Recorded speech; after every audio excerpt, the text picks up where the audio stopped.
Hello, bonjour tout le monde, je suis de retour, ça fait un bon bout. Vous m'avez beaucoup manqué, j'espère que je vous ai aussi manqué. Euh, je suis de retour, je suis contente d'être là, de faire une fois une nouvelle vidéo. Mais avant de commencer, j'aimerais vous présenter ma coiffure. Qu'en pensez-vous? Vous savez, on est toujours en quarantaine, c'est pas évident. Donc, les salons de coiffure sont fermés, pas de contact. Donc, on se débrouille comme on peut. Donc, j'étais fatiguée d'avoir les cheveux vraiment en désordre. J'ai dû arrêter quelques macabous, c'est comme ça qu'on appelait, pour au moins être présentable. Un peu présentable, c'est pas grave, c'est pas l'essentiel. Comme je disais tantôt, je suis de retour. Ça fait un bon bout, je n'ai pas fait de vidéo, pas parce que je ne voulais pas, mais simplement parce que j'ai été l'une des victimes de ce Covid-19. Je suis tombée malade il y a ça plus d'un mois et ça a commencé par les malaises. Je me sentais vraiment pas bien. Et au début, plus d'une semaine, honnêtement, je n'acceptais pas que c'était ça. Je croyais toujours que non, c'est certainement les courbatures ou autre chose. Parce qu'au préalable, j'allais à la gym, je crois, au moins 3 à 4 fois par semaine. Donc, je me disais que peut-être mon corps en a pris un coup. Donc, c'est pour ça que je suis dans cet état jusqu'au moment où je n'arrivais plus à respirer. J'étais essoufflée dès que je faisais un petit mouvement et tout ça, que j'ai compris que la situation était grave.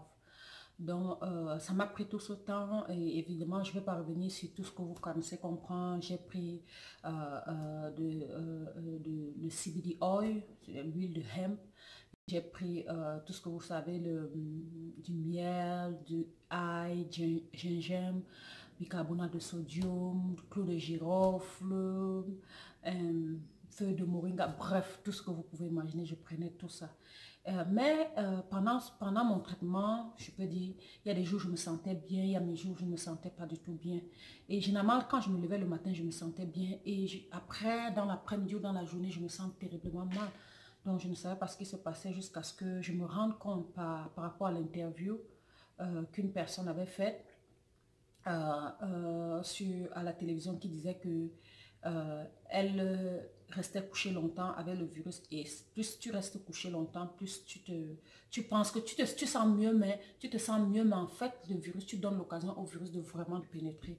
Et quand j'ai donc senti ça, j'ai dit, ah, il est probable que ce soit parce que, regarde, on est en quarantaine, on est en confinement. Quand je suis allée à l'hôpital, on m'a demandé de rentrer, rester dans ma chambre, d'être dans mon coin. Donc, je suis en confinement. Donc, pratiquement 20 heures sur 24, je suis couchée. Déjà parce que quand tu te lèves et tu fais une ou deux choses, tu es mal à l'aise. Donc, tu te couches, tu te sens mieux. Mais pendant que tu te sens mieux, le virus prend le temps de pénétrer tes poumons et de te ronger davantage. Donc, en fait, ce que les médecins disent après avoir suivi ça, il faut bouger, il faut faire des choses. Même si tu te sens mal à l'aise, en fait, tu donnes à ton corps et à tes anticorps de combattre le virus. Parce que quand tu dors, ton corps dort et ça laisse l'opportunité au virus de vraiment te pénétrer, quoi. Donc, j'ai commencé en même temps, en continuant de prendre les potions que je prenais. D'habitude, j'ai donc commencé à me lever, faire des efforts, marcher, faire une ou deux choses. Et plus je faisais, plus la situation... Au début, c'était difficile parce que tu es vraiment mal à l'aise. Tu es mal à l'aise, tu as envie de te coucher. Ça te donne même le mal de tête, tu as les vertiges, je sais pas comment je peux expliquer, mais bref, je forçais, donc je forçais. Et voilà, maintenant je vais beaucoup mieux. Je peux pas dire que je suis à 100%, mais je crois que je vais mieux. Je vais bien, je vais bien. Et donc, le conseil que j'aimerais donner à ceux qui sont déjà infectés, c'est vraiment ne pas se laisser coucher tout le temps. Il faut faire les efforts, il faut continuer de faire ce qu'on a à faire.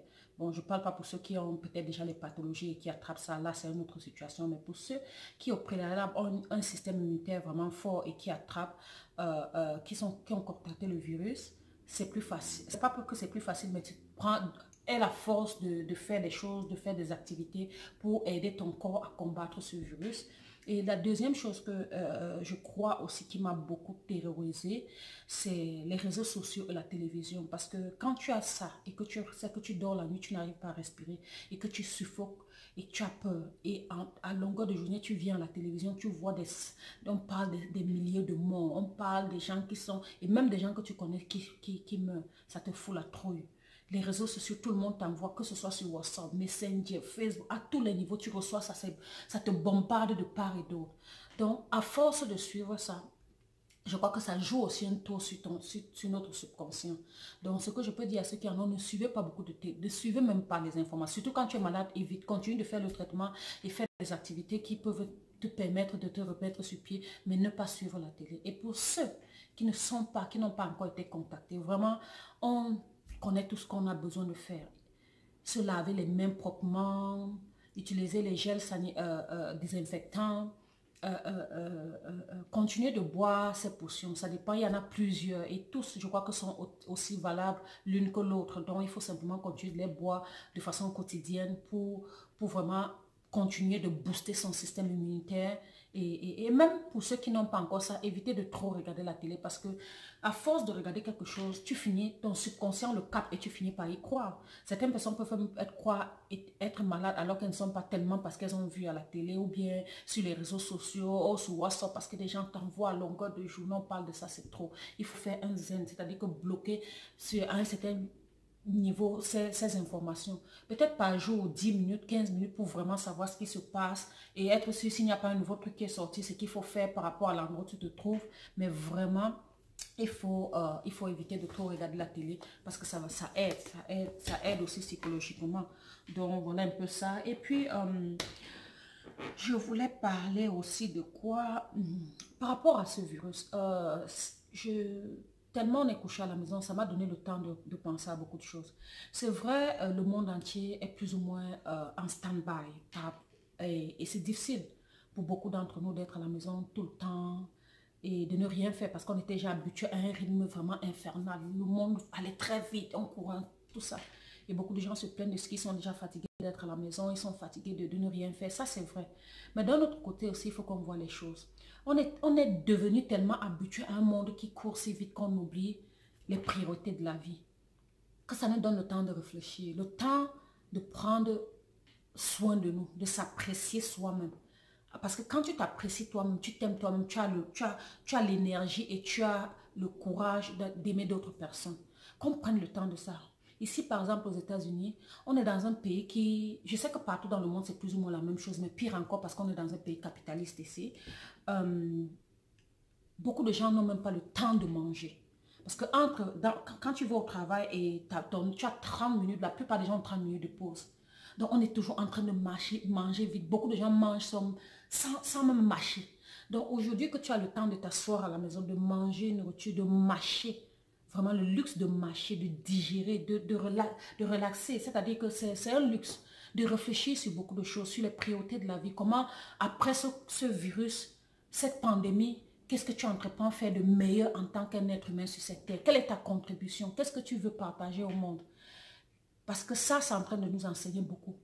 Chacun à son niveau et de façon différente. Parce que tout le monde ne fait pas les choses de la même façon. Mais chacun a son histoire et chacun a sa façon dont il voit la vie et dont il entreprend voir la vie. Mais nous tous, nous aspirons au bonheur, au bien-être, à la joie et à la paix. Donc, regardez que chacun fasse un mea culpa de son existence depuis sur la terre jusqu'au moment où la pandémie va s'achever. Qu'est-ce que je veux faire? Qu'est-ce que je vais apporter? Quelle est la contribution que je mettrai en place pour que mes prochaines années soient meilleures que d'autres? Pas les mêmes complaintes. Bref, il y a un retournement de situation.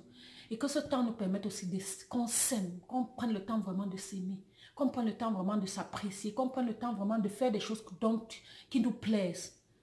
On courait tellement et on avait besoin de pause. Et voilà la pause qu'on nous donne. Oui, peut-être c'est fatigant les gens, mais chercher à faire quelque chose, à lire des livres, à regarder des films, à faire des choses que vous n'avez pas fait depuis longtemps. Pas parce que vous ne vouliez pas faire, mais parce que vous n'aviez pas le temps de les faire. Donc, surtout les personnes que vous aimez, que vous prenez le temps d'appeler, de leur montrer l'amour parce que on a vraiment, le monde en train de nous amener à un niveau où on n'arrive plus à s'aimer, on n'arrive plus à se comprendre, on n'arrive plus à dialoguer, à faire des conversations importantes, amusantes. Je me rappelle quand j'étais petite, pendant Noël, même pas petite, mais il n'y a pas longtemps. Bon, oui, je peux dire quand même, j'étais 20 ans, il y a ça 20 ans, parce que je suis ici, ça fait longtemps. Donc, on était autour de l'arbre de Noël pendant les fêtes de Noël. On avait 4 ou 5 jours où mes frères et moi, on parlait de tout, des trucs qu'on faisait dans l'enfance. Prenez ce temps pour vraiment revivre votre enfance, revivre des bonnes choses et maintenant aspirer à de meilleures choses à l'avenir. Vraiment, ce sera un bien pour tout le monde. pour tout le monde. Donc, c'est vraiment ça que je voulais partager avec vous. Vous dire que je suis vraiment de retour, que je vais bien. Et aussi vous dire que pendant le mois que j'étais malade, que j'étais couchée, j'ai pensé à beaucoup de choses. C'est vrai, on nous montre la pandémie, on nous montre que ça ne va pas, les gens qui meurent et tout ça. On est triste de voir beaucoup de gens que nous aimons et que nous connaissons qui partent comme ça et en masse. Ça fait mal, ça c'est vrai. Mais il y a un virus. Il n'y a même pas un virus, il y a des virus qui sont plus dévastatrices chez les Noirs, dont j'aurai l'occasion de parler dans mes prochaines vidéos. J'aimerais que vous restez tourne pour ces prochaines vidéos. Il y a tellement de choses. C'est vrai, le Covid-19 est venu, c'est en train de faire ce que ça fait là, mais il y a d'autres qui sont tellement invisibles, mais qui nous rongent tous les jours, dont on ne... Je ne sais pas si on se rend compte. C'est là on voit, mais je ne pense pas qu'on assimile ça à un virus, mais pour moi, je pense elles sont aussi dévastatrices que le Covid-19 qui est en train de nous perturber actuellement. Donc, prenez le temps merci beaucoup de m'avoir suivi, d'avoir pris le temps de suivre cette vidéo et souscrivez si vous n'avez pas encore fait et restez tuned pour les prochaines vidéos. Merci encore et au plaisir. Bye.